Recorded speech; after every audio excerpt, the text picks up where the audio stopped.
What's that going to be like? What more I think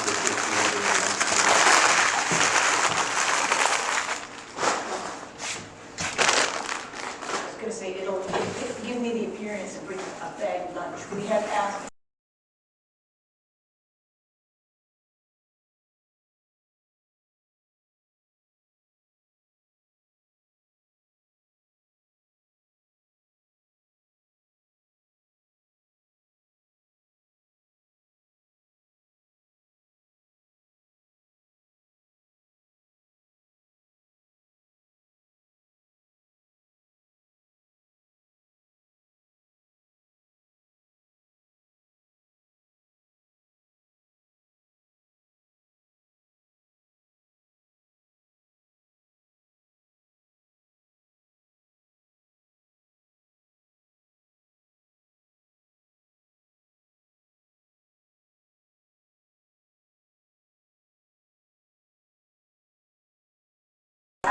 You're on.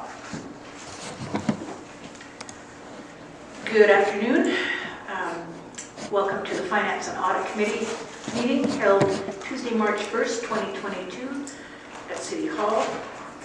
I'd like to begin this meeting by acknowledging that we are gathered on the traditional, ancestral, and unceded territories of the Enkla, Kapmaks, and Silk people. There is no public input. We'll move to 3.1, adoption of the minutes of the Finance and Audit Committee meeting held on November 1st, 2021. Mover? So moved. Seconder, so Luck and Etchart, that the minutes of the Finance and Audit Committee meeting held on November 1st, 2021 be adopted. Any errors or omissions? Seeing none, all in favor? Approved. Opposed, none. Carried.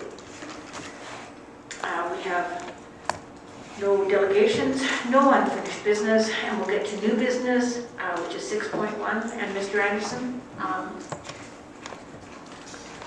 can you give us the update? Thank you. Yes, thank you, Mayor and Council. So the update today, what we're going to be looking at is some 2022 capital items that we're seeking to go to Council with early approval for, and a summary of the full-time equivalents on the staffing side and any changes that have occurred 2021 to 2022. So a bit of a background today on the process for the 2022-2026 financial plan, operating in capital.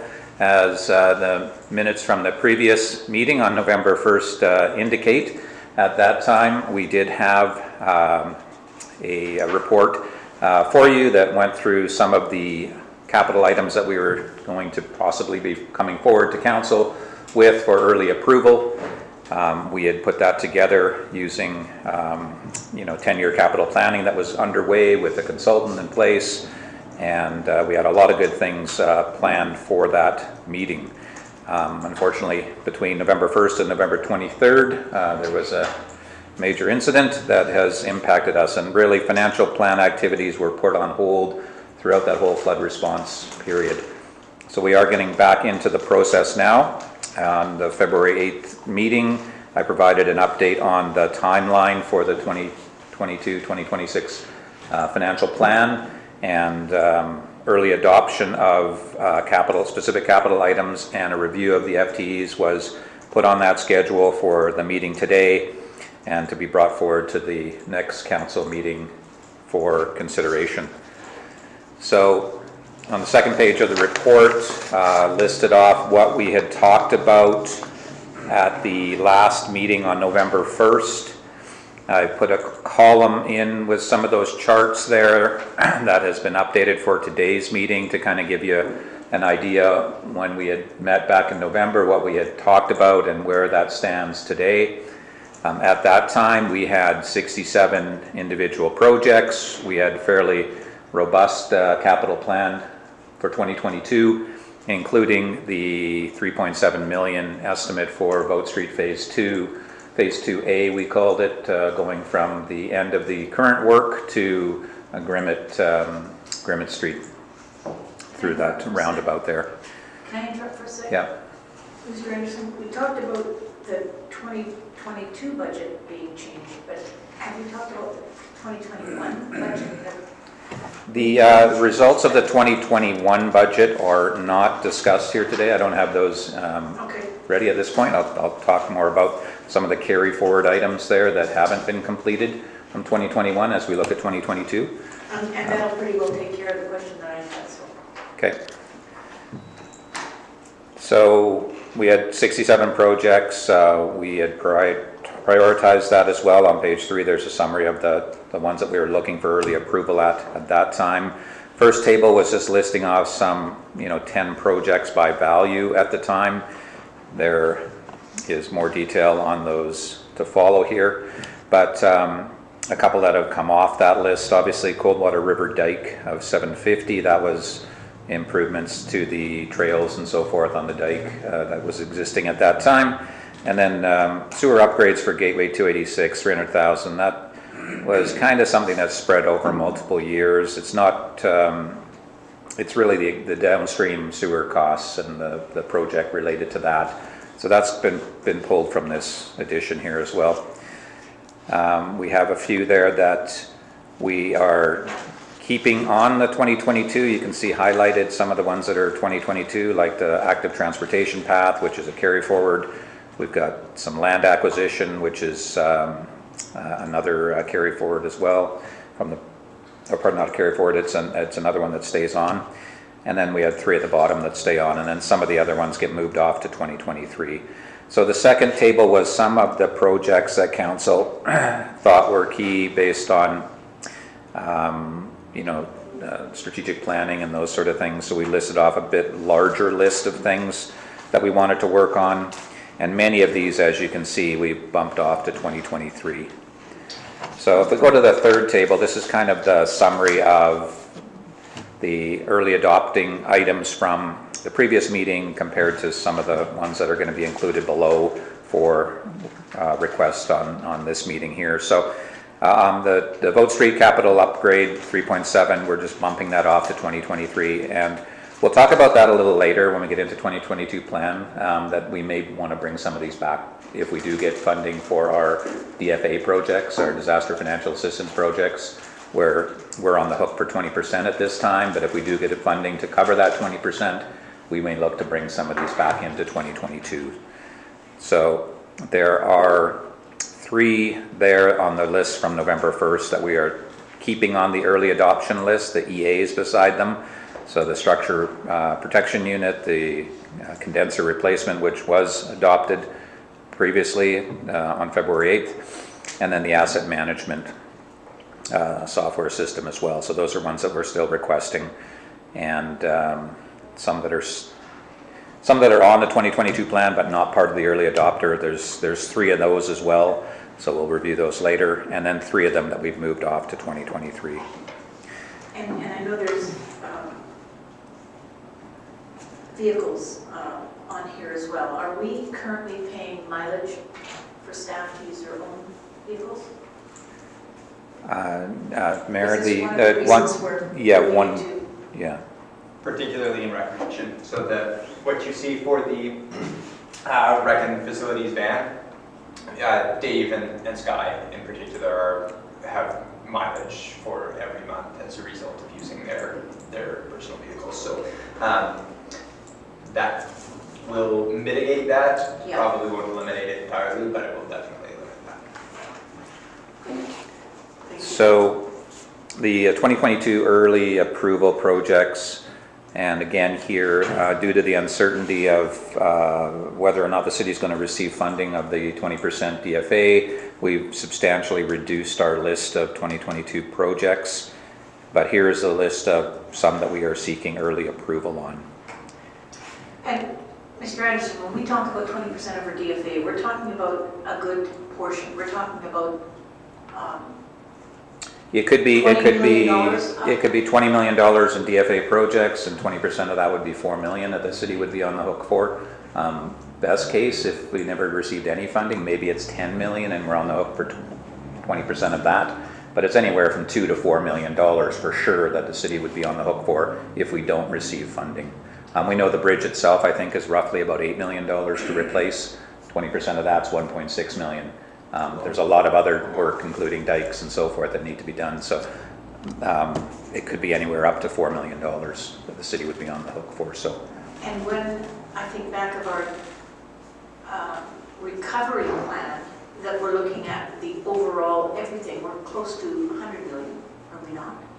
For the request, Mr. Smith? So for public, so that would also potentially include the build out of new dikes that weren't pre-existing. Yes. So DFA is kind of the building back component, but when we're looking at potentially new infrastructure tied with if there ever were any form of buyouts, that was included in that figure. So yeah, up to 100 million for the public infrastructure, but that doesn't include private damage. That's an important distinction.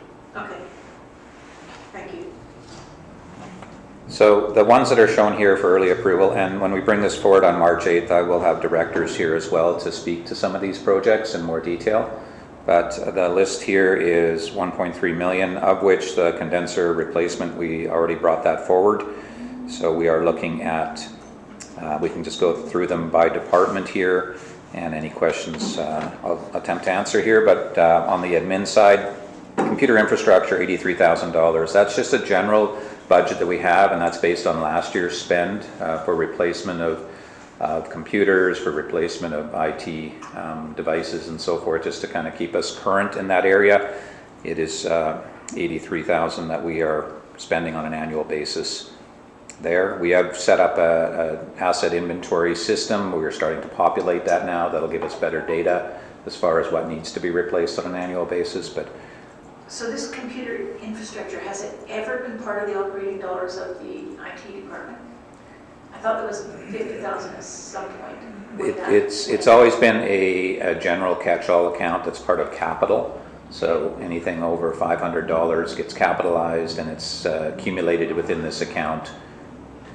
And but we are starting to put an asset system in place to track that as well. Okay, Mr. Smith. And you're not wrong when you're thinking back at 50,000 as being kind of the historical number. You guys will recognize that computer chips are some of the most expensive and highly inflated assets in recent times, and so that explains part of it. But we've had just diverse needs, and it's not exclusively like laptops that this looks at. It does end up being something like tech servers catch on. So recognizing that we had a good look at this. Wayne and I talked through this number, like, this is quite a bit of an increase, but when we start looking at the individual costs of units, it's not an unreasonable increase. And the threshold being 500, is that what we use for capital threshold, 500, or is that just for computers? That's our capital threshold, is $500, yeah. It's a PO threshold as well. Pretty small. But that's what it is, so that's where it is. Asset management system, this is a software component of an asset management project. So there is the software piece here. You'll see on the FTE side there is a contract position to assist with implementing that as well. So this is a requirement that we get a system in place so that we can start to track our asset retirement obligations, which is going to be a requirement for 2022 year end. And this is a legislative requirement. It's a legislative requirement, the AROs. And to have a system in place is, it'd be not impossible to do it without a system, but it would be very labor intensive to try to put something in place without a proper system in place. So. That was 2022, did you say, Wayne? 2022, yeah. Okay, good to know. Development services, city center revitalization, infrastructure additions. This is a carry forward from last year. We had 100,000 there, and we spent roughly under $500 in 2021 to date. So those are things that we want to add to the downtown. I believe it's things like benches and bump outs and those sort of things. Bike racks. Bike racks. Not washrooms. Not washrooms, and the idea to put it on an early Washrooms are list. Early for later on in 2023. Yeah, the washrooms, bump that one off to 2023. The reason we have it on this list is that we want to get some of that stuff done prior to the summer, because if this doesn't get approved until May, we're kind of getting late into the season to get some of these things in place. So. Is there a question? Yeah, sorry, one question there. Sorry, this is going to go back to the ARO and everything we just talked about, legislator need. Is there any grants, I mean, this is the provincial government that comes down and mandates this requirement for the cities. Is there any grants available for us to be able to get, to be able to bring our equipment and There is an FCM grant out there that we applied for, and I think it's up to $50,000. It doesn't cover software, but it does cover the implementation of an asset management system, so it will help us out there. So we did apply for that, and they are working through their list. I'm not sure where we are at this point, but there is a bit of a waiting list on that. So. Okay, good. Got it anyway, that's great. Thanks. Any other questions on city center revitalization? Street tree enhancements and parklet improvements are kind of tied into that, and they're highlighted because we've got them included in some requests for funding that were out to Flynn Road, but I think there's been some changes with Flynn Road now with the recent provincial announcement that there's other ministries, so maybe it'll be something that's a little easier to pronounce acronym, but we're looking to get some funding for those. And again, to put street trees in before the drought hits and we get hot in the summer, we want to get something in place before then. Fire department, so there's two items on the list here. One of them for sure would be something that we could have in place for 2022 fire season, and that would be the wildland fire equipment, the $27,500. The structure protection equipment, it's questionable even if we do get approval here in the next week, whether we could get that in place and it would be usable in time for the fire season, but there is a chance of late fires and those sort of things that it might be something that we could utilize or we could actually charge out to other communities. So it might, but regardless, I guess, whether it gets purchased in May, maybe it stays on the 2022 list and gets purchased in the fall and it's ready for 2023 fire season. So those two there. I know I've seen the Pritchard SBU and saw what they were making in terms of finances off this on the last fire, and it pays off. Yeah. Public Works. Not only pays off, it's handy to have. More than just handy. So the phase 2 of the cemetery enhancement at Public Works, and I'm just going to call up some information on that, but I'm not exactly sure what phase 2 entails. I know phase 1 got us to the point where we had marketable plots, and they are actually being used now. I'm not sure phase 2 specifics, but the amount of that is $295,000, and I'm sure Charlie will speak in detail on that. I know we are under budget on 2021's amount, which was similar, so we did come in under on that one. And we do have a master plan. Are we following that master plan? And if either of you want to see that plan, I think I have it in my office. I'm pretty sure this is the relocation of the columbariums for one thing. I'm not sure if it's additional columbariums, Sean. That was going to be Mr. Smith. Yeah, I can confirm this follows the master plan that was done up. So for the most part, this is doing the landscaping, granite seeding, things like that for the back portion, which we did all of the, what we call the hard landscaping for, the groundscaping earlier.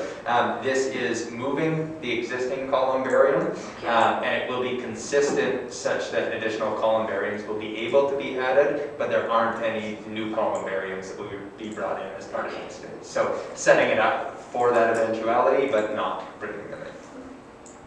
Okay, thank you.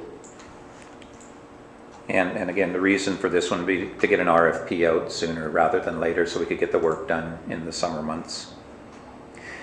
The asphalt overlay program, normally when we have some regular construction programs going on, we have about $150,000 a year that we put aside for asphalt replacement around town. So different sections of road, as we did on sort of the north end of Boat. We did some repairs there last year. This is at $250,000 for 2022 due to the fact if we do not do any work on Boat Street Phase 2, we definitely need to sink about $100,000 into at least the Grimmett portion downhill to repair that section of road in a better way than just pothole fixes. So it seems like spending good money right now, or it may be a year from now that it gets ripped up, but it is in pretty rough shape, Yeah. so that's why it's that high. Yeah, I think if we don't fix that, there will be more problems then. Yeah, this one's tough. It is a Yeah. tough one. It is. Yeah, but it's bad enough that we have to fix it in my Yeah. mind, so. So that is not all Vote Street. Again, that is, there's probably 150,000 or more in there for other roads around town as well. The wastewater treatment plant lab equipment, 25,000. We're working off equipment from the 70s and 80s, and it had a pretty hard use over the last 3 months, so we need to start replacing some of that equipment. And that's the 25,000 that we want to get in place and get that. It's still being used quite extensively right now, obviously. Nicola lift station upgrades, another request for that, and again, Charlie could speak more to that in detail, but 25,000 for that one. And that's the extent of the early requested items.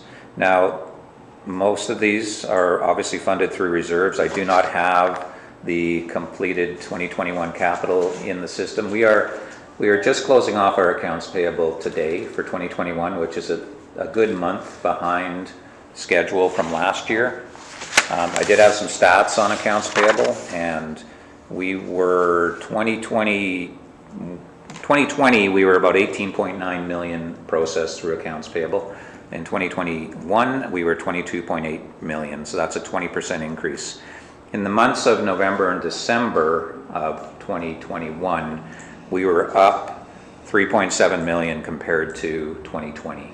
That was 79% more on the invoicing side during those 2 months. Where normally we had 900 invoices, we had 1,400 invoices to process. So, And that's because of the disaster that we had. yeah, the response. I mean, all of the vendors that came to assist and everything, quite a huge increase in that response. So we're just closing off the 2021 spending now, and we'll have a updated capital list of projects and where they came in and what's getting carried forward. Carry forward here is based on about a week and a half ago, so some of these carry forward amounts may be slightly different if we do code some invoices into 2021. But those are projects that were part of the 2021 capital budget that we are moving forward to 2022. On page 4, there is a summary of some of those ones we just talked about here in detail, and it's just broken down by those that are moved off of the early approval list, but they remain on the 2022 plan. So we had West Merritt Active Transportation carry forward. We had the bush truck 4x4. We left it on the plan, but not requested it to be early. And the recreation facilities van, we had that as an early, but now we've got it on the list for 2022, but not needing it right away, obviously. And then we moved some off to 2023 plan, as mentioned, the Boat Street Capital Upgrade Project, which has been replaced by some overlay. Brine motor replacement, we think we can live another year with the existing motors that we've got in place. And residential garbage cans, we lost a fair number of them, but we got a fair number of them through different purchases this year, so we're not going to be requesting any for 2022.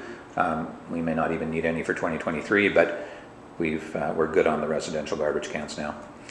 And added to the list, as mentioned, the computer infrastructure. Normally we just wait for the budget to be approved on this one, but we would just like that approved early so we can carry on with the replacements that we're doing. And then the other ones that we've listed here as well. So when you're talking about the early approval, this will be taken to the next council meeting? Yeah, I'm taking feedback today from the committee here. If there's anything that you think I should not bring forward, or if you see something on the 2022 list here that you wonder maybe we should bring forward, I can modify what I've done there. But this is the first cut at things that we would like early approval on. So the middle of page 4, 2022 capital, other projects under review for the financial plan. So none of these are not set in stone to be included in our financial plan. We've got to go through a whole process of looking at our opening reserve balances, looking at our operating side as far as taxation revenue and operating expenditures and what kind of a surplus we may have next year to be able to work with, and how this plays into 5 years of capital. So these are by no means ones that are going to be included on the 2022 capital plan, but ones that we kind of reduce down to, between the directors and Sean and myself, reduce down to what we think should be included. And so starting with administration, you see there's a whole bunch, well, 56,000, not large dollar amounts, of items that were carried forward from last year that we think we should probably complete this year, and we're leaving it on the 2022 plan to make it happen. Can you scroll down, Wayne? Or Greg? And then other things like the development services electric vehicle, that got hung up in a recall this year. So we had the GM Bolt, and all 2018 to 2021 bolts were recalled. And ours was still at the factory and did not get shipped till it's repaired. Apparently a battery fire issue. So we still have it on order. We're still eligible for the grants that bring it down to that $41,000 amount. You definitely want one. Yeah. A battery that doesn't catch fire. Yeah, the battery catching fire thing, yeah, it's not a great one. And we're currently paying mileage to staff using their own vehicles? Yeah, and we're utilizing a city vehicle here that's not available for anyone else but building at this time. So anyone wanting to do any other errands around town, they don't have a vehicle to use, or to go to Kamloops, those sort of things. But somewhat mitigated by not having to pay staff mileage. Mr. Smith? I'm always a little bit hesitant with that because there's two other factors. One, there's a fair number of staff who take their own vehicle that don't put in for mileage as a result of that, which I don't think is right or fair either. And then you've got people who now drive vehicles because they have to have access, whereas they normally would be biking or something. Oh, it's not. So, not speaking of myself. We're talking about electric bikes now. Okay. So yeah, that's we've got it under development services because it would be dedicated for that department. Yeah. Fire department, we put in a new request there for just some flooring, so not on the new building obviously, but the older portion of the building there, we need about $7,000 in flooring. They have the bush truck replacement on the plan at this time, not on the early list, something that can be considered and may come off the list if we need to move it off another year. Can anyone explain what a bush truck is? Is that? It's, as I understand it, it's a heavy-duty response vehicle that can be taken out to the bush, obviously, for fire response. I think we've got one in place now that might be a little lighter than they like. I believe this structure unit can be towed with the existing bush truck, but it might be a little bit underpowered for what they are looking to do in the future. So it is an older bush truck that we have in place now that's probably about 10 years old, and they just want to upgrade it to a newer unit. And then Where in the bush would we take something like that to? I mean, this is a City of Merritt vehicle. Mr. Smith? So, Greg, can you do me a favor and just type in bush truck fire? I'm just trying to pull up the old annual reports where we should have pictures of the ones we have. Yeah, we could do This is that. for fire mitigation. Correct. When you see the vehicle. So, one, this is often used for preliminary response. where it isn't always 100% clear what is needed at the emergency. So instead of bringing out a full fire truck to show up at a medical call, for example, you bring a smaller vehicle, something like the bush truck that would be able to address that. It does have firefighting capacity, so often your brush fires and things like that, they can be actioned by this. So it has a specialized purpose within the fleet that allows for quick actioning and can get to places at times where the bigger trucks can't get, in order to make sure that fires don't get out of hand early in the process. So it also has a function during wildland fires as well, although I would feel more comfortable if Chief were the one that would speak to exactly how that's operated during that scenario. So yeah, it kind of is the Swiss Army knife of the fleet. Fits multiple different functions at a lower cost than rolling out the biggest fire truck you've got to everything. Gets into smaller places. I believe it tows their water, tanks and things like that when they do respond to those bushfires as well too. So when you look at the rest of the fleet there, other than Command 1 and Command 2, fairly large equipment. So this gets you into the tighter spaces. Excuse me. I think I had Councilor Richard first. Oh no, just commenting on the equipment. I think you see that the truck going quite often doing visits even around town and whatnot. Because I thought that was maybe the one that Chief uses the most, but I could be wrong. I thought the chief Those are the was command Command trucks. one. Oh, that's it. Yeah. Okay. Yeah. Yeah. Anyway, that's all I had. Councilor Luck. Yeah, would this be something that we could look at a gas tax funding for? And you weren't able to in the past. I know there's been some changes with gas I'm tax. just wondering if it can. Normally we finance these through equipment financing over 5 years. Oh, okay. Yeah. We've had a couple as we brought forward to council there recently. So, yeah, Yeah, just a possibly, there's lots of other purposes for gas tax in our plan too, so we Lots of other purpose for the 295 too. that's right, yeah, That's what so. we're doing, so just asking questions, yeah. Did you have another? The other, okay, go ahead. I did just want to add, I believe council is aware that as of this year, it's the first year now where fire expenditures are eligible under gas tax. Like Wayne said, historically that's never been. But whether that is applicable in this particular scenario, it's something we'd have to look at, and even if it can, maybe it wouldn't be advisable, but worth checking at. So thank you for the heads up on that. Worth the question. Yeah. Okay, thank you. The other couple there, ESS office building, electronics and evacuation planning, 42.5 carry forward, that's actually grant approved spend. And I believe we put another grant in for 2022 as well, so that's carry forward to the 2021 grant.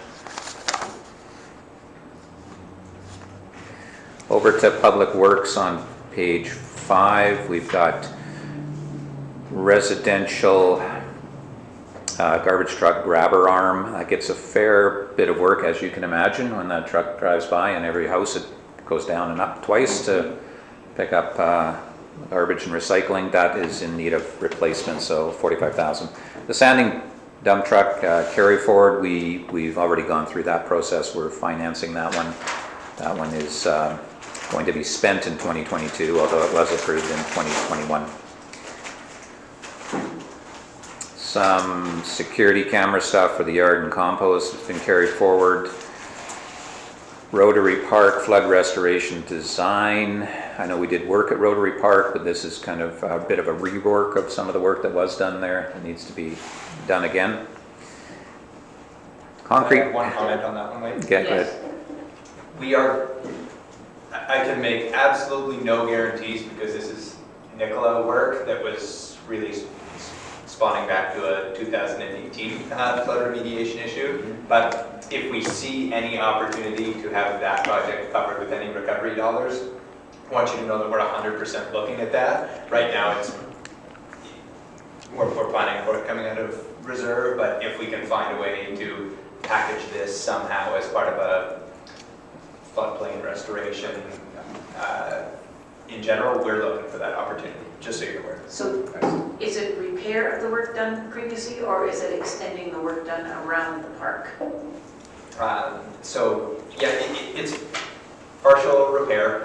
So there's some fish stranding issues. If you guys go and you look in Rotary Park right now, you'll see that area that's kind of off to the right is now elevating a little bit separate from the river. So some work to do with that, but it's bigger than this, because every time you have a project where you need to do some type of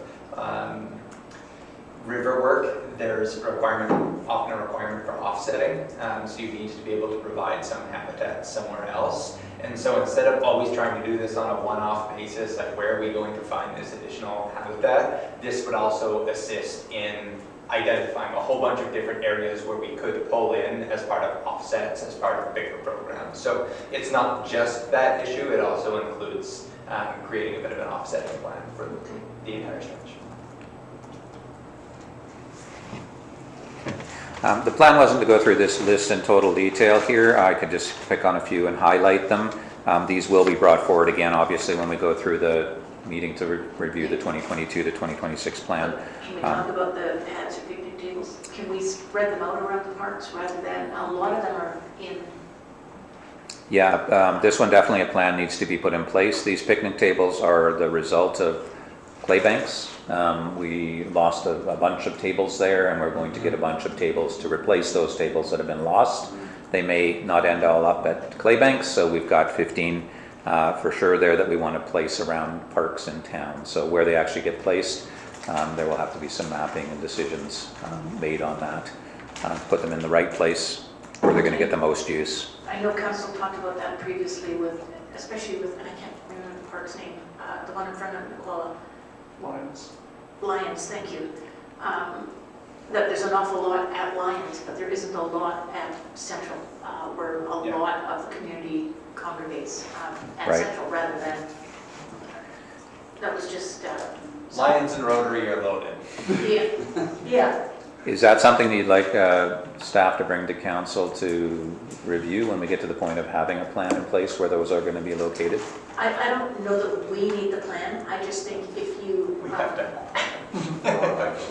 Okay. Here, We'll okay. take care of Yeah, it. that's what I was trying not to micromanage. Okay. Knowing that we need more plants, or plants, more picnic tables in Central. Central, That's where yeah. we have our food truck or whatever it's called, trucks, yeah.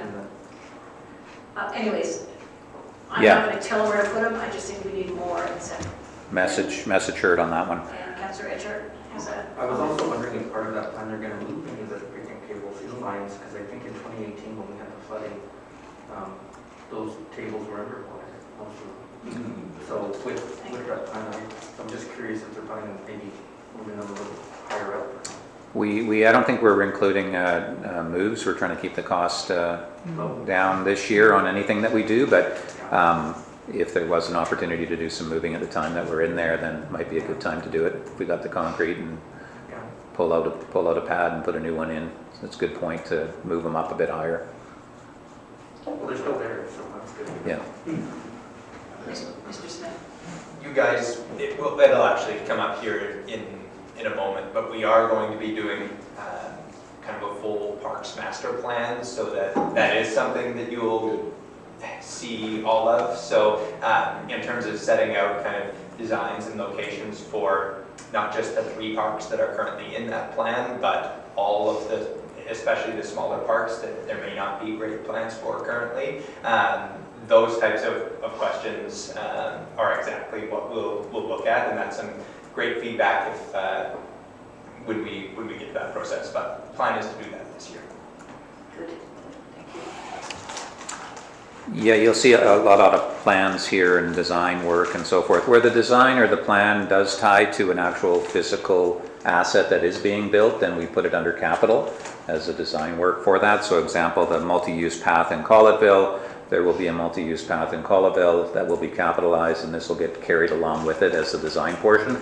But sometimes we have just generic plans that are out there that do not become part of the capital budget. They are covered under the operating side. You'll see a lot when we go through operating with development services. They've got a whole bunch of different plans that are going to be operating that don't tie back to physical assets. So we've got things like the Collettville plan for some multi-use path work there. We want to do that in 2022. The Rotary Central Parks Trail, as you recall, we got a $200,000 grant for that. That worked. And we also have transit funding up to $270,000 for parks and trails. Now, that is one that we could potentially add on to. I don't have it on the early list right now, but that $260,000 Rotary Central Park one. You approved the grant request. We received the grant of $200,000. Not sure whether we need to put it on an early approval list or not. It's included in 2022. We will do the project. We're not stopping. We got the money for the majority of it. Second thought as I speak through that, probably won't include it on the list, but just so you're aware, it'll get done in 2022. We're going to want to start on that soon. Just a quick question. I guess just a comment. So we see some of these design works, like the call it a multi-use path. Just for the public that's listening and everything, we want to get all these design things done because so we have shovel-ready projects for grant purpose, just so the public understands that. Why are we going through this process of doing all the design? Yeah. So that's what this is all about, right? Wayne? It's just making that's shovel-ready projects to go with the grant opportunities. Yeah, the better prepared we are for these grant applications with design work already in place and cost estimates, then the higher the likelihood we're going to receive some of these grants. Excellent. So, Mr. Smith? Thank you. Thank you, Your Worship. I wanted you to know that the dollars from Trans Mountain that you're talking about, those are already allocated to the West Merritt Active Transportation path. So Okay. part of it was the grant funding, part of it is the Trans Mountain dollars, and then it's a much smaller component that is going to need to come to city reserves. So we can only spend it once, is what you're saying?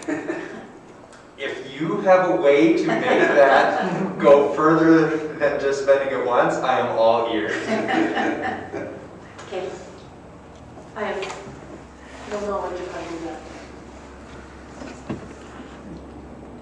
so other projects, there is some carry forward on Armstrong, $111,000 for design there.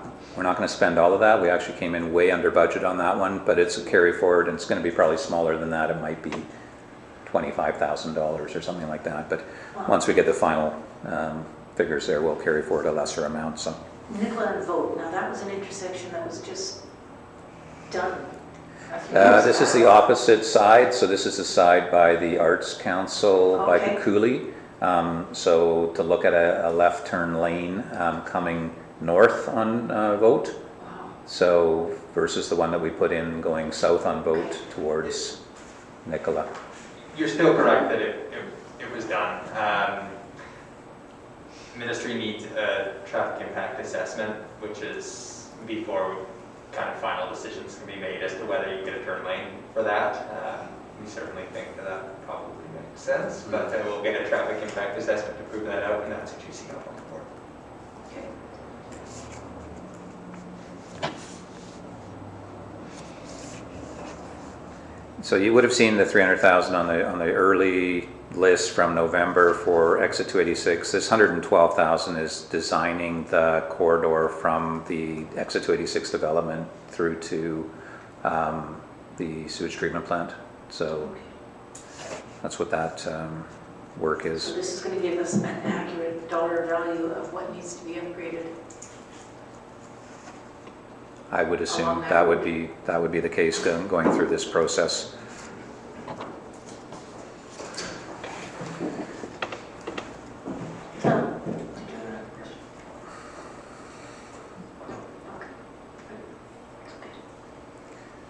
There was the wastewater treatment plant master plan, that's a carry forward project as well that is underway. We'll get a final amount on that shortly. The walking platforms, 15,000, no work was done on that. That was a safety issue from last year that we added into the plan. So we're going to be carrying that forward to get done in 2022. Some projects here. You'll see Active Mountain Reservoir connection. So that was the 100,000 that was approved in order to connect the Active Mountain Reservoir into our water system. But there's also some monitoring infrastructure required for this year that wasn't included in that 100,000. And our normal hydrant replacement and valve replacement programs, some UVT meters, online stuff, that's from a water safety perspective. So those things are carry forward items. The Grandview Heights Reservoir repairs that we had mentioned last year. So those are the ones in Public Works. So you can see a fair chunk of Public Works, roughly $3 million, is carry forward, and a big chunk of that would be the West Active transportation path. And then we've got $690,000 in new stuff for 2022. So it's a pretty light Public Works plan here. When you look at the total, go ahead. The last couple of items are the Active Mountain Reservoir connection and the Grandview Heights Reservoir repairs. Do DCCs cover repairs to these kind of issues? Will they in the future? No, Your Worship. DCCs are only to cover the costs of expansion. So DCCs, let's say you have an old set of pipes or something to that effect, the DCCs do not cover the cost of replacement of those pipes. It will cover the incremental cost of increasing the size of those pipes as a result of upstream development. So when it comes to things like Active Mountain Reservoir connection, if that connection were only required to service new development, you could probably make that argument. Okay. The challenge is I think that was already baked into the local area service costs historically, and anyway, we'll just leave it. Okay. Yeah, and then for the Grandview Heights Reservoir repairs, repair in general is not a DCC eligible expense. It's to assist with them. So. I've already run this one. Okay, thank you.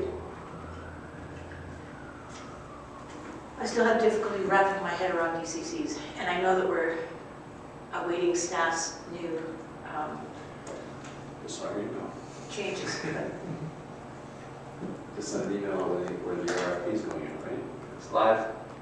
Yep, It's exciting. it is exciting.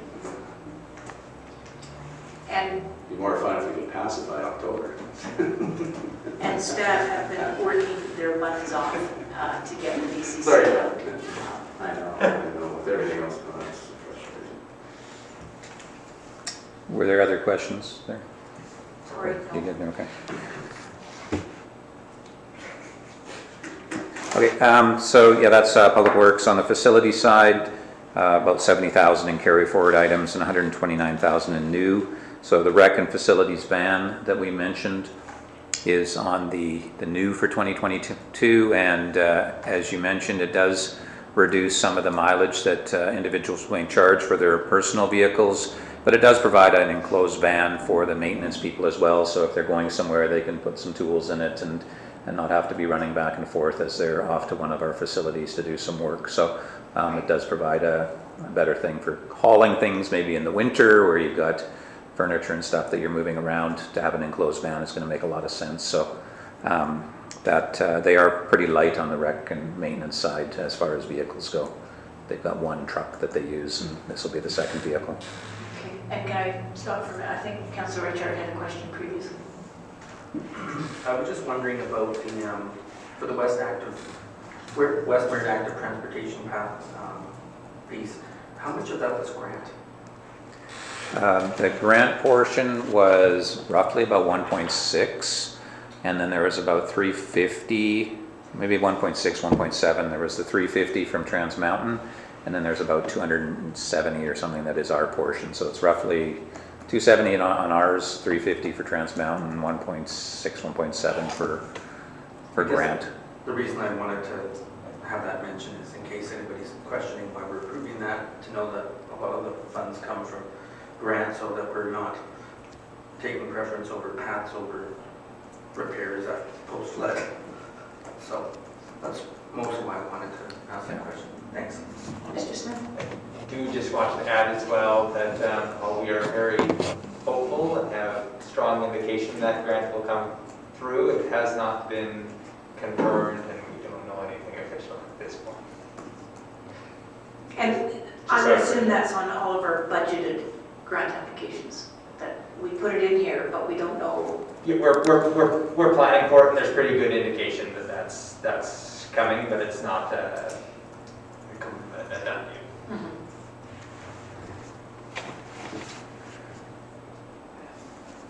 There's a few aquatic center improvements there, locker replacements, and one of the main doors needs to be replaced. So a bit of spend at the aquatic center this year, the van, and some carry forwards for the other facilities. So pretty light on the 2022. We do have that condenser replacement, as you recall, from the arena. So that's the one big spend for the arena this year. And that we've already pre-approved that, right? That previous meeting. So you can see here, 2022 new stuff, $1.1 million. And then you add on the stuff from the early list of 1.3. So we're at about 2.4 million, which is roughly our amortization on an annual basis. You know, from our surplus calculation, we add that back in. So we are basically keeping up with the amortization of our assets by spending 2.4 million on replacements. Can I provide one comment real quick? Mr. Smith? So I know that Wayne has said this at least 2 times already in this meeting, but I really want to reiterate it.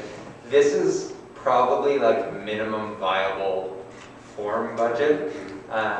As you will see here when Wayne gets into 2023 capital, there's a whole bunch of things that you're going to look at where we've talked about where these projects make sense, where we put them in 2023. We are only doing that because of the uncertainty around DFA, and if we get that certainty sooner rather than later, and we're hoping for that, we will make some changes to this to bring back some of those projects that are currently in 2023 back into 2022. So I really want to reiterate that though this is what you're seeing right now, I would strongly suspect this isn't what the budget is going to look like by the time we get to September 2022 and we look at what the amended budget may look like. I think that just super important to recognize that this is a placeholder because you're going to see all kinds of items in 2023 that you've asked for. So don't shoot the messenger. That's all we're saying. Yeah, because by the time we come to council on April 19th with the 2022-2026 financial plan, we may have a line item in there for recovery projects.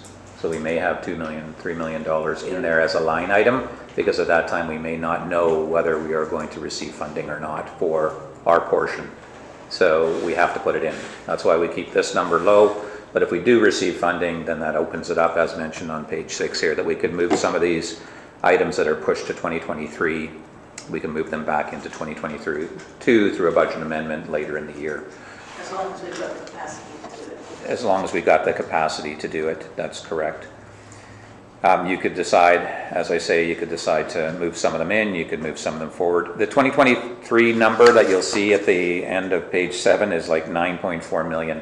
We moved a lot of stuff into 2023, and likely what's going to happen is that's going to get spread over 2024, 2025, 2026. Yeah. So feasibly 9.4 in 2023, probably not. That's going to get spread out further. And more than likely even added to. Yeah, when you factor in recovery projects, that number's getting bigger. So I won't go through any of these, but if you see any here, like in development services, you asked about the downtown washrooms. That's been included in a 2023 project. We've got CPO relocation, land acquisition, renovation. So if we decide to relocate the CPO office, utilize that facility possibly for a washroom or another purpose, there's some costs in there. So there's certain things that have been put in 2023. When you've got transit shelters down here, do you have any buses? Buses are part of our transit charge on an annual basis. They're leased by BC Transit and charged Not the back shelter? through us. Transit shelters for 2022, we did not include any in the plan, but there should be transit shelters here on 2023. Yeah, there is. Yeah. You're asking, buses are part of the charge, we pay for the shelters separately. That's what I was trying to ask. There's going to be a slight amendment to the budget from 2021 for the 13,000 that we paid to install the donated shelters that we received in 2021. The value on those were quite a bit more than the installation cost. So normally we apply for grants to get these things paid for, and then we cover the installation piece. It's been a few years, I think I looked at it, it was 2019 was the last time we had a transit shelter installation, and then 2021 here we've had the 2 installed. We're backing off on 2022 to do none in 2022, and then add it back in again in And 2023. we're looking at having the wheelchair accessibility piece to it for each and every shelter afterwards. Yeah, going forward, we did for 2021, and we would keep that design for future ones. Thank you, because I did mention that to somebody the other day. Yes, we're looking at that on all new purchases. So, yeah, that was an item that we said we weren't gonna do a transit shelter in 2022, but keep it going forward, 2023 beyond. There's a whole bunch of airport ones you'll notice in 2023, airport fencing, airport lighting, taxiway paving, fairly significant numbers that have been moved to 2023, and I'll let Sean speak to those. Your worship. You guys will, of course, know these are all projects that the airport committee is passionate about. They were on the plan for 2022, particularly because we had the idea that the air access grant was going to be published in the fall, so that we could get it ready for the 2022, have a grant application in for installation in 2022. We've now gotten notice that the next intake of the air access grant is going to be fall of this year. So what we're proposing here is that we still go through those grant processes as part of this air access grant, but by putting it back a year, we maximize our chance to get grant funding in those projects. So these aren't coming down in terms of importance, but it is recognizing that between capacity and maximizing grant availability, this is how we're proposing proceeding. Concerns with that? I think so. We also have lighting for the building itself. Yes. And you also know that we've got the item also for the hangars that wasn't ever going to be connected to the air access grants, or at least not fully connected, which we're also proposing the explanation would happen the following year. So Okay. I missed the this hangers. is not a perfect solution. We would have loved to have these on the docket for grant funding for 2022. We also would have loved not to have had fires and floods around our community.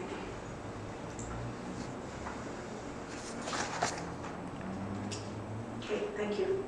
So on page 6, is there any other questions about any of those items?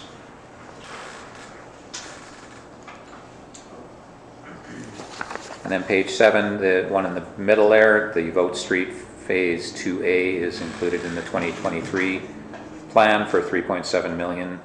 Again, if we are able to somehow, some way, get that moved forward a year through funding on the other projects that we're going to have to add in, that might be something that we could move into 2023, but at this time it's, or 2022, but at this time it's on the 2023 Yeah, schedule. Mr. Smith. Just wanted to give a brief overview of the second to last item on page 6, the Cleasby Street extension for 800 and change on there. You guys may recall, and imagine the stretch just beside Fairley Park there. It's a big patch that needs to be done. It's a DCC project, although there's only $15,000 set aside for it, so not a lot of money set aside there. The reason we're not proposing that for this year really is a matter of just trying to maximize capital spending, because there are potentially some savings by doing it this year, because the West Merritt Active Transportation Path runs through there, and so we may have been able to see some synergies and cost. We really had to hum and haw as to whether we would be able to afford doing this, because it may make more sense to do this year.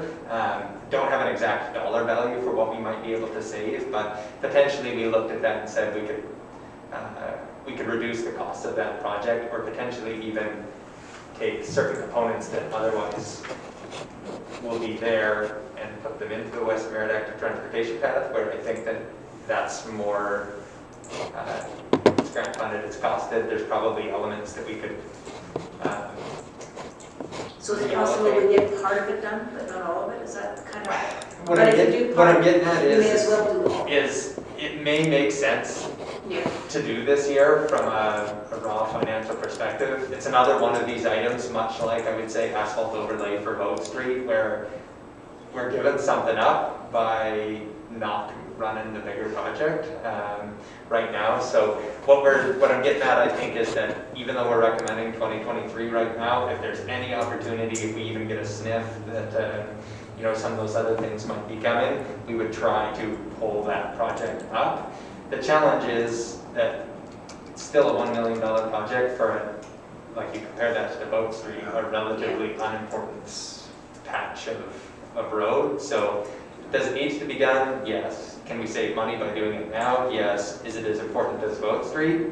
It's not even close. So it's one of these ones that I think there's a tough decision to be made on, and when it comes to council at budget time, I just want you to know the background for that one. You can make a case either way, and Yeah. we waffle. Yeah. That just, I had not a priority beside it, and when you start talking about combining with the other grants and saving money to end up doing it in future, it makes sense. So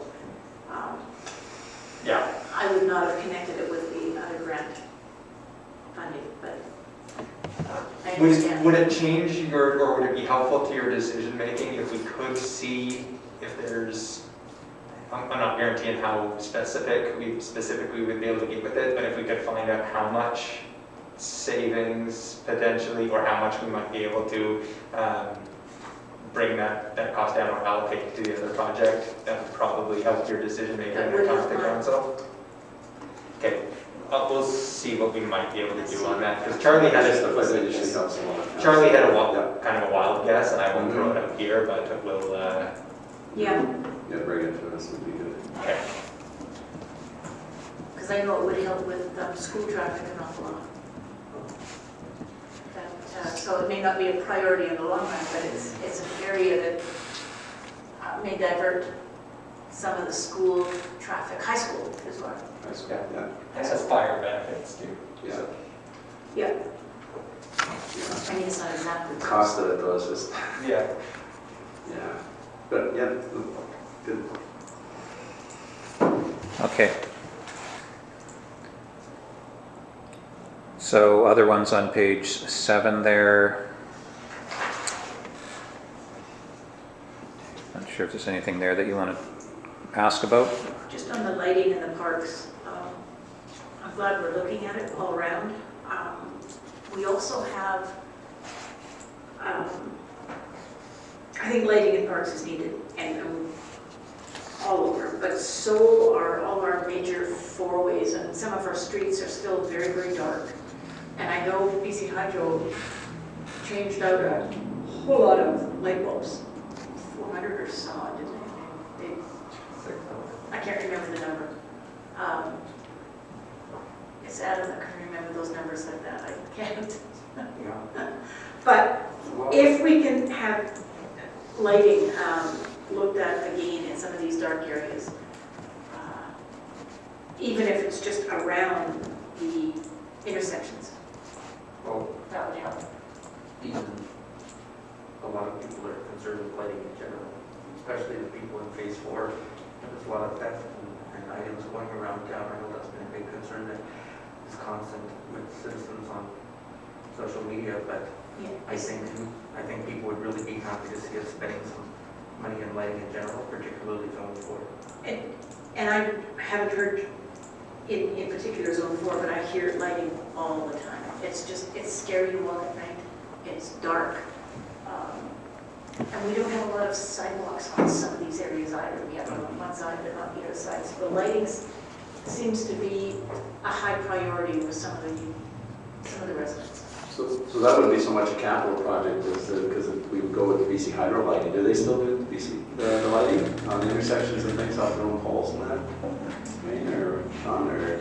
So it'd be more of an operating cost over time, right? So a lot of the lighting is provided by BC Hydro, but if what we're saying is that even in those areas that is insufficient, not 100% sure. Like my guess is that we would be picking up the tab for additional lighting, but what I didn't realize before this that I've made a note of and we can go talk about is that before this we were primarily looking at park lighting, but you are saying that there's also a desire to explore street lighting still. Yes. As being a challenge. Yeah. And I'm not the only one, I guess, is hearing lighting in general. Okay, well, I think that would be looking like a plan as well, right? I think staff Yeah. have to put a plan together and say, here's the intersection we identified, here's the cost, and because is this, can you help us understand some of what you're hearing? You're talking about intersections only or residential areas as well? Residential areas as well, but intersections come up often as well. Yeah, I think that we might need to do some engagement and I think we ought to pick a plan. And probably part of the issue is a lot of the stuff staff do is during the day, and it's residents that are walking around at night. Well, not staff don't walk around at night, but, Okay, and maybe it's a winter-related issue and not a summer issue at all, because there's light till 9, 10 at night. But at winter, there isn't, or in the winter. I think where we're finding a lot of questions right now is people are crossing the streets at St. Nicola and I think Blair and Charters. It's a bad one. And further up on Garcia, we have the lit crosswalk, the flashing one. But over by the Canco station, which is Blair and Nicola, yeah. and then further down, Getting another Garcia crossing there. I think it's Garcia. No, Garcia's the one we already have. But in those areas, that's where people are a little concerned because there's a lot of big trucks that go down that way towards the mill, and then of course there's a gas station on the corner there. And you got the new childcare center there on the other corner, right? So that.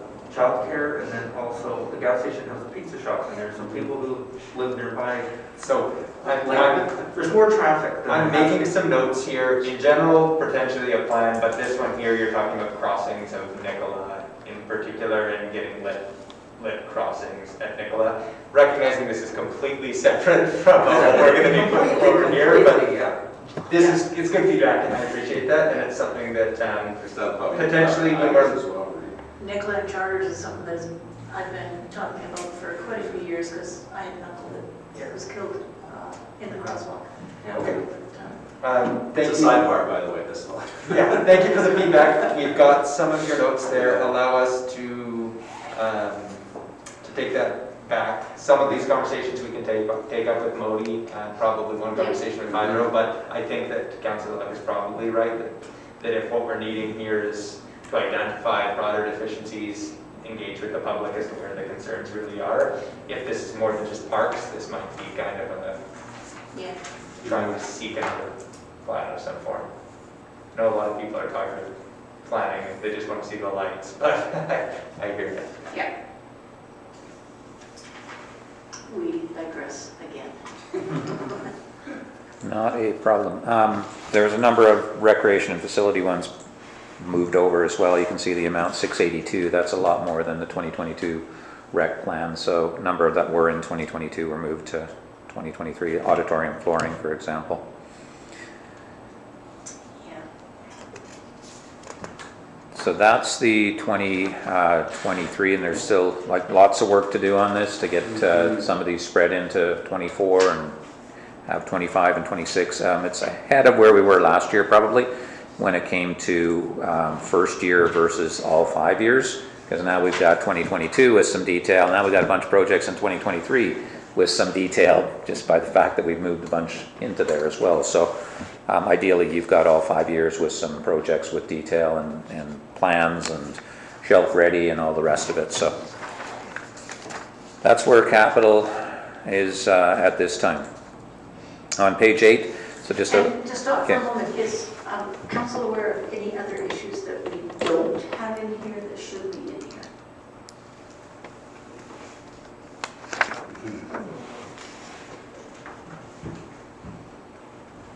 At this point, doesn't seem so.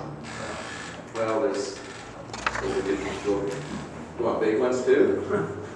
I mean, okay, next council meeting, we're discussing a theater, so you start throwing some of those things in. I mean, is that even, I don't know if I want to present that on the budget at this point until we've had that bigger discussion. Yeah, we haven't even had that I discussion. know, but Anything we have discussed that should. Well, one thing that, and you'll note in my notes here, that exit 286, the project to extend water and sewer to exit 286 needs to be added into the plan as well, even though it is debt financed.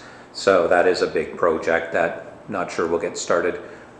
Maybe a bit of it will get into 2022, but a big chunk of it will be 2023.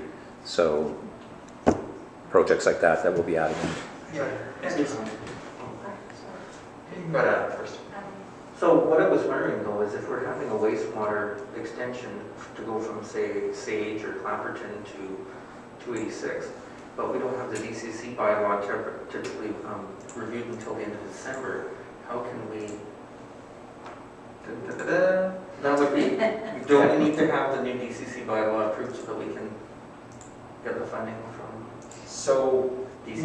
we're working with the developer right now on something of a strategy there. What is likely to happen is we would enter into a development agreement with both parties that would be registered on title to their properties that would bind them to covering overages on the amount that they're spending to bring the new infrastructure out, as well as requiring them to cover the costs of downstream upgrades with some form of security, likely a letter of credit. But the exact process for that is still being worked out. Realistically, so long as they don't get a start on building, because you can either charge DCCs at the time of building or subdivision, and so there's a real chance here that what we're going to do is, because there's unlikely to be building permits issued, even if there is a whole bunch of earthworks being done, a lot of the infrastructure being brought out, if they aren't at a spot where they're doing building here by November or December, it's possible that the DCCs would be in place. And if they aren't, we would have that draft DCC report with costing for those projects that we would then use to put in that development agreement to secure those costs. So it is, you're right to be asking the question, but we're working on a solution so that we're not going to be pulling it up. We don't want to do that at all, but also making sure that we're going to be covering kind of the full costs and protecting taxpayers in the event that anything would ever go wrong there. Well, that's reassuring. Thank you. You had a comment as well? Yeah, I wanted to add one point, and this really goes to something that I know council has asked for a number of times. We did set up, as part of this, a number of different transfers to support, transfers to reserves for certain facilities, which didn't hit, or maybe it was. They don't get in, yeah, just Sean on that one there, they don't get included as capital, they come out of operating and then move to the reserves. So if there's 50 grand a year for Yeah. setting up a reserve, it comes out of the operating side, goes into that reserve account, and then we spend on it. Doesn't get included as a capital. The Excellent. project itself does, but, so we are looking to the 250 to 300,000 a year to set aside into reserve accounts so that they would fund future capital And projects. you're So going to bring that, that would have to become baked into our operating plan so that we are putting aside funds on an annual basis. So you'll just see a more expensive operating plan potentially to cover that larger transfer. Councillor Locke? So in regards to some kind of like that, I was looking at here, I missed the page it was on, I meant to ask it earlier, land acquisition and that $50,000 a year going into a fund, is that enough?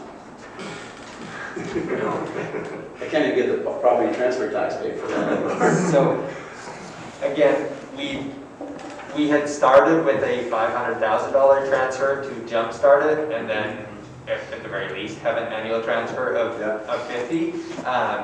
Again, you will see that even on the operating side that we're still working through right now, there's a real potential that $500,000 jumpstart gets pushed into 2023, depending on what happens here. But that would probably be one of those items that we would like to see come back, both for downtown acquisition opportunities as well as parkland opportunities.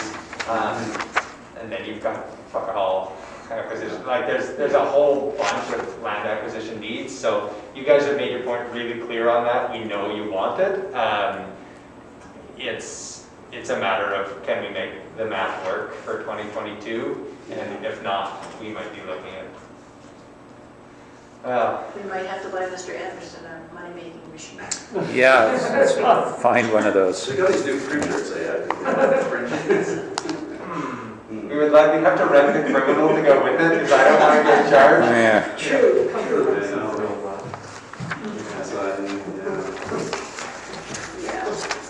Anyway, it's on the desk for discussion anyway, that 50,000, I think. Yeah, that should actually be off that list and back onto the operating side, Should and it would be part of the operating budget to move 50,000 per year into that reserve. So it would go into page 8 there. We talk about supplies, surplus and reserves. I don't have the ending surplus for 2021 at this point, or the wrap up on the capital for 2021, but working on that. And when that's available, then we'll have an opening position for our reserves and surplus balances. We had a pretty light year on the spending side relative to 2020 and 2021 when it comes to regular capital projects. So I'm thinking our reserves won't have depleted too much in 2021, but a lot of that stuff carried forward too into 2022. So that'll be all part of the presentation on April 19th. We'll have the continuity on the reserves and surpluses and the full 2022-2026 financial plan for council to review at that time.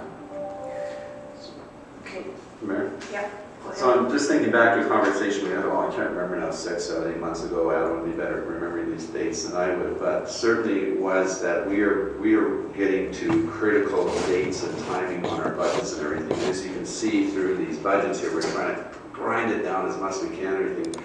But I think it's becoming pretty critical in our city here that we're realizing that we just don't have enough money to be able to service the city the way that needs to be serviced in this community, right? So that's why I think that what I'm seeing here, when I see land out at 50,000, well, you can't do anything with 50,000, and that's just one example, right? Is I guess we have to wait.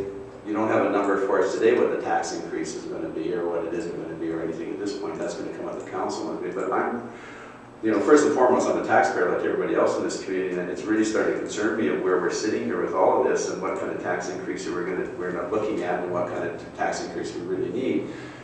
Because I feel like we're lagging behind the curve constantly every year in our community, the things that we need. Here we are talking about some lighting, all of a sudden street lighting pops up. Well, how much more is that going to cost? And then, I know there's talk with theater, I know there's talk of arena, there's talk of this and the roads and all this, and like, wow, I get exhausted just listening to it and everything. And it's just going to be a really interesting conversation around the council table here is what are some of the tough decisions that we're going to have to make moving forward in regards to budgeting here and our infrastructure and everything here. It's really starting to concern me a little bit in our little community, and I'm really... We've already talked about some of those things. We've talked about the need to increase our density, so we've changed the zoning bylaws in order to accommodate some of that. We know that we need more development, and we had a bad year last year with fires and floods, and throwing a heat dome as well. But we've been taking it back, but it isn't we're not looking at it. Oh no, it's not that we're not looking at it. We are planning for it. We're having to work really hard to find the solutions to all these things as we move forward as well, is how we're going to do this moving forward. And yeah, the density thing's great. I mean, how many projects did we approve and how many are actually being built right now. You know, these things are really slow to come to fruition and everything there. It's a really, Well, I Struggle will so. remind you that last year we had a bit of a different year. well, I know, there's no question about that, yeah. But I'm just saying, there's a lot of things for us and the public to be thinking about as we move forward here. And as we're looking at dollars and cents and how we're going to make this budget work moving forward and how we're going to look after our community. Well, I think, Absolutely. I think that having a reduced budget, leaving money in reserves for our portion of the 20% at least is prudent, because we can always add back in. We won't know until April about the results from the BC assessment to see what role numbers have done for reductions due to damage. So that'll give us a better picture. So I think we're being reasonable and cautious by only having the necessities, because we don't really know what's going to be left in reserves until we find out what we're getting paid out. So, and then hopefully if some of these permits are done before the October 31st, 2022 deadline, then we'll have more things for the 2023 taxation year. So that might help us recover somewhat. We also know that we have to continue to move forward. Yeah. And we are doing it in the most efficient way we see We have to make available to us. the best decisions we can in this tough year that we've had. And we can rework the budget. And rework. And exactly, and that's exactly. Good Wow. thing. We're lucky Mr. Anderson's very patient with us on the questions and interruptions. Yeah. I'm hopeful by the third week in March, we will have an indication of what those assessments are. The property assessment review panel meets and they conclude on March 15th, their review of all of those properties. I'm not saying that people can't go and appeal again after that date, but I'm hopeful by the third week in March I'll have some numbers for that. Thank you for that. Any other comments?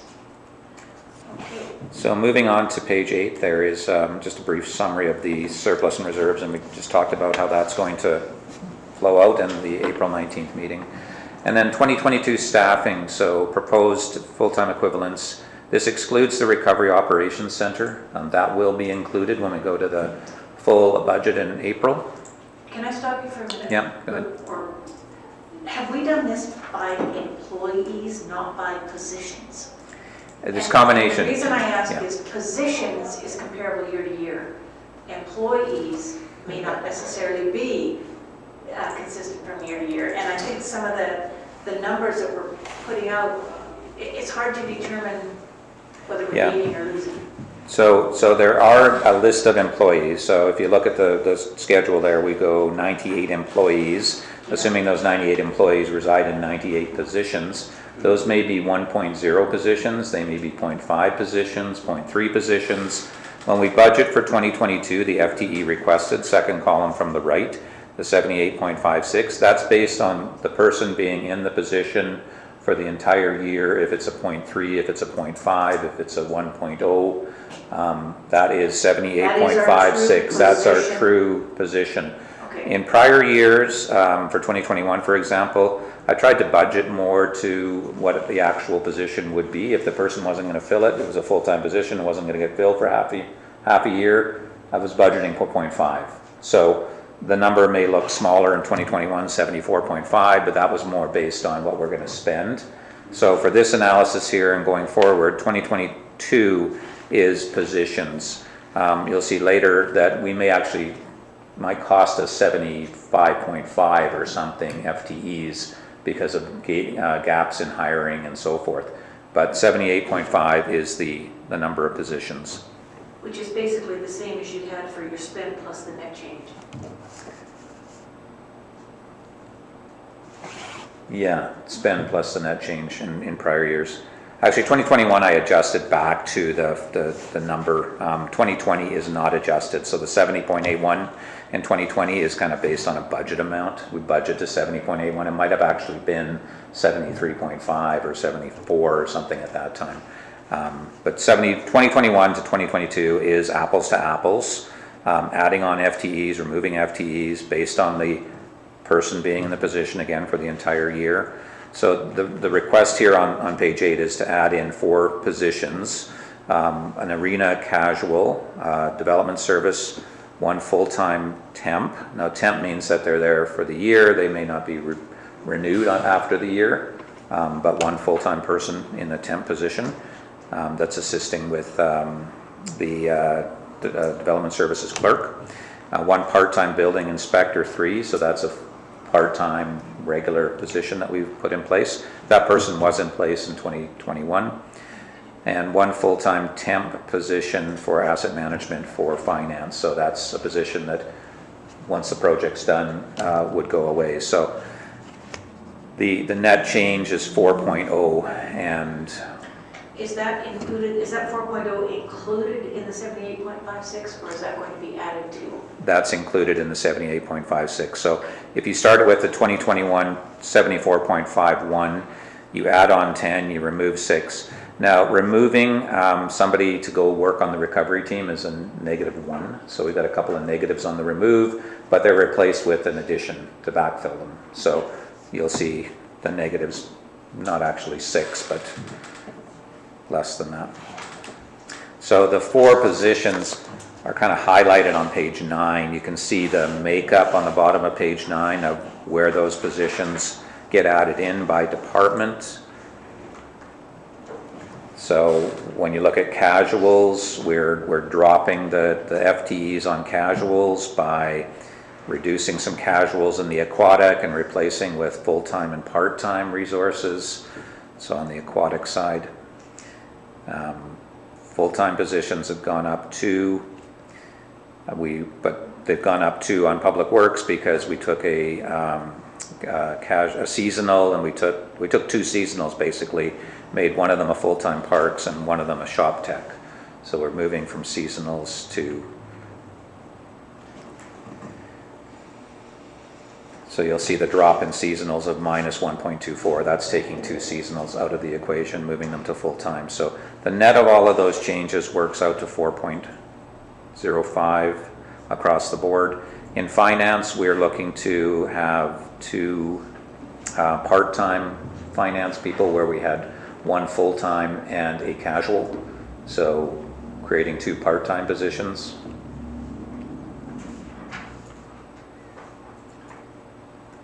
Okay. So I'm a little bit confused now. What we're saying is our positions have not changed. Our bodies within those positions have changed. Mr. Swin. This is never easy. What I would say is, 1, your FTE is at 4.0. Like when it comes down to it, that is the figure that we're proposing, and that is best explained by the 2 dev services roles, or 1.5 dev services role there, the finance role that is going to be assisting with asset management, and then a number of different changes happening in different departments to shift part-timers to full-timers. You'll see in recreation there's a bunch of different changes, but it ends up being a net wash because it was decrease in casuals to increase full-time. And so there's a whole bunch of different changes, but the net increase in FTE is 4.05. So the challenge, because I think you're talking about positions, is really because the city hasn't historically looked at number of positions, say for casuals, because casuals don't have any guarantee of hours. You could have 15 casuals, or you could have 3 casuals, and they're still going to eat up the same number of hours. So counting each one of those as a position only really works on an FTE basis. Right. So that's why FTE is the number that I would look to. And I understand that. I've been You calling live for in FTEs for a while, but to me it makes a difference between a position, whether we have a filled or not, and a staff work FTE.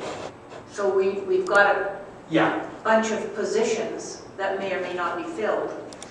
Yeah, you've got the FTE that you're using for budget purposes, because we know that we're not going to have one of those positions filled for 6 months, say, but it's still a 1 FTE if it were filled. We've talked about that as a team, and I think that there is we'll continue to refine this model to make it something that is going to be workable, because for this year, I'm actually really supportive of having looked in at how Wayne has done this. He's trying to make it so that the budget is going to be as accurate as possible, and we're not going to over budget and then have a large surplus on operating as a result of budgeting to the high FTE count. But I think it is important to recognize what is the FTE count versus what is the budgeted FTE count, because we're planning on maybe some of those roles not being filled for the entirety of the year, even if it is a full FTE. Take your communications person for this year. They currently have a body there. Is it a 1 FTE? Technically, yes. Is it a 1 FTE on this budget? No. So your point is well taken. We've had lots of very good internal discussions. It's just that we can make it happen. But there's still some processes of refinement in order to get there. And really, we are erring on the side of making sure the budget is going to be as accurate as possible this year, as opposed to Having a lot of surplus. yeah, that's right. But we'll continue refining the model. Great point. And Councillor Luck? Yeah, just had a question, and when it comes to Park and Rec there, is why are we moving so many casuals to permanent? Don't we lose some flexibility and have to pay benefits and all those kind of things, increase costs because we have, is that, because usually casuals have a lot more flexibility for, especially a program like that. Yeah. Because you have long hours and things like that, so I'm kind of It's an excellent point. So I don't want to divulge too much personal circumstances with it, but many of the folks that were classified casuals were in fact working a number of hours such that they were qualifying as part-time or full-time, part-time irregular employees within the classification, so they were entitled to those things. So this is really a matter of simplifying the scheduling process while rectifying people who were entitled to certain benefits as a result of how much they were working anyways. Regardless if they were called casuals, they were being scheduled and structured such that they qualified for more than a casual staff. And I believe a casual gets paid in lieu of benefits, a percentage on your wage. It's not the exact amount of benefits, but it's a payment in lieu I of. just been concerned, like you lose, especially now when you're open from 9 till 9 or whatever the hours are with the rec center there, but you lose a lot of flexibility if you start having too many. But a The lot of castles are really good for filling in gaps and things like that, right? So. And they continue to fill that role excellently. I think this is just making sure that you've got the backbone, the right backbone, and so I can say, particularly when you factor in some of the labor management side items here, I'm very supportive of this change as addressing some legitimate and outstanding concerns while giving us the scheduling flexibility that we're going to need to run that for the long run. And decent chances actually is a net decrease in costs. So. Excellent, thank you. It's also connected to a whole lot with retention as well. Some of the casuals come and go a lot of the time. Right. Okay. No Yeah. other- Yeah, so as Sean mentions, we're prorating the FTEs when it comes to budgeting. And you can see at the top of page 9, there's a number of positions as of a couple weeks back here. A few weeks back, we had 11 open positions. I know some of those have been filled since. So as those lag on and they're not filled, instead of budgeting a 1.0, for example, it might be budgeted at a 0.6. So even though the FTE approved is higher, we're going to budget for what we think it's going to come in at. We don't want $200,000 excess on our budget. We budget fairly tight as far as salaries go. That's good.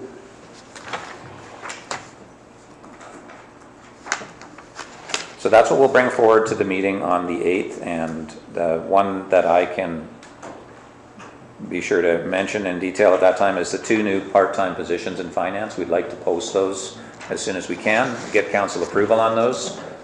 So that's one of the reasons to get it forward to you as well, is so we can get those part-times in place. And also with the asset management position, it has been difficult to hire finance people, and if we get approval for the asset management project, there would be an RFP out for software and then likely a posting out for a person to fill that position as well, because it may take time to get somebody in place. Now, did you want us, going back to page 2, a list of the top 10 projects for the council for approval? Did you want us to make a recommendation for council to approve?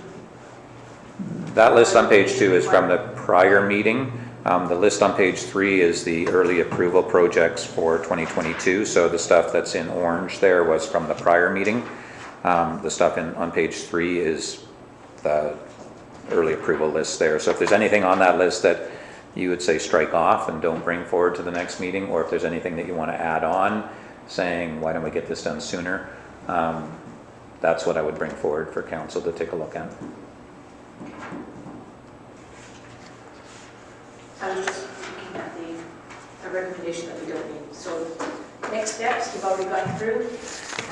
Yeah, so next steps, further refining. So based on your feedback today here for the March 8th report, and putting those forward. And then on the meeting on the 19th of April is when you would see things like proposed tax rate increases and so forth required to fulfill the operating plan and what the capital plan looks like and what the 5-year plan looks like. Something presented to us before April 18th on the potential for what we're looking at in terms of tax increases? So that we can at least give you an idea of where we are as well in terms of... It would be pretty draft, and it would be the 2022 operating plan in a fairly draft format with some possibility. Like I could probably give you an indication a week or 10 days prior to that, but it's going to be April 1st, April 4th, 5th, or something like that, in that sort of time frame. I would rather have us have a heads up on March 4th so that we can look at more detail as to whether or not we really do need to cut back or not.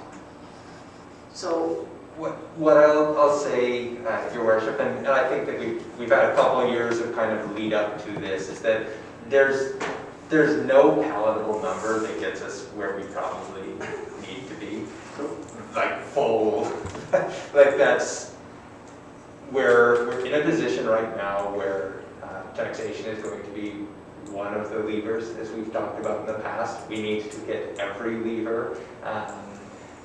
Part of that is going to be grants. Part of that is probably going to be other forms of non-tax revenue. Part of that is going to be making sure that we redo our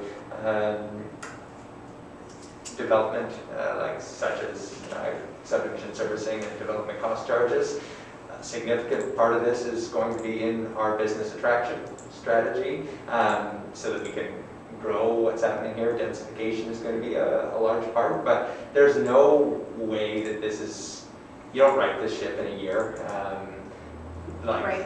This is going to be a slow turn, but it's going to be a tough few years to get to the spot where we're going to have some comfort looking out in the future and say, okay, I see how this is coming together now, because it's tough to see at times when we've got so many different challenges in front of us, and we've got lots of needs. And so I guess what I'm getting at here is we can put forward a number, but whatever we put forward, it's going to be a number that is.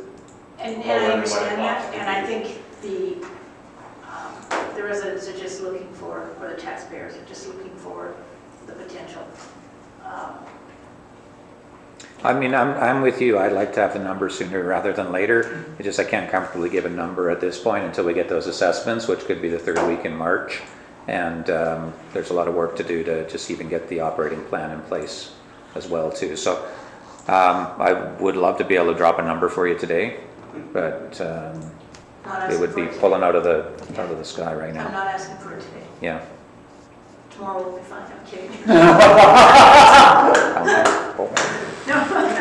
So generous today. Recognizing the rate of inflation too, Elaine.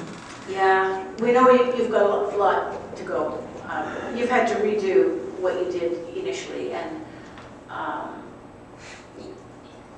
that was recognized right at the very beginning. I mean, you were gung-ho on getting everything ready, and all of a sudden we had floods that took you away from what you were doing, as well as changing what the whole plan looked like for 21 and 22, so I understand that.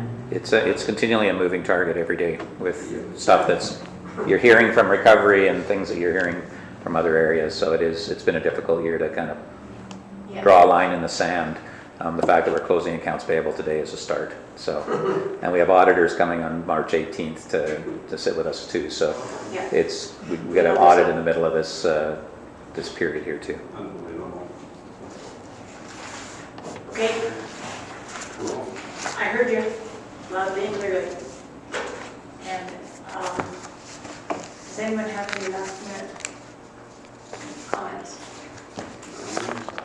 Waiting with great anticipation.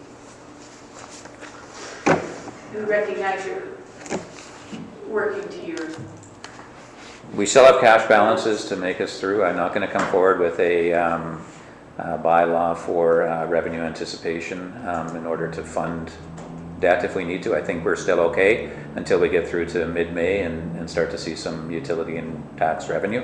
I've done some analysis on that. We are definitely down from where we were last year, but we should be okay until May.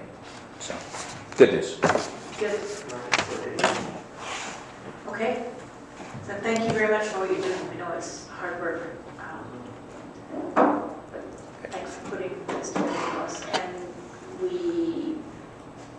well, wait to hear you bring this to the full board. March 8th? Yeah, March 8th with it'll be a condensed one just with the early adopting capital and FTE requests. Okay, good, thank you. And seeing no other comments, I'd like to terminate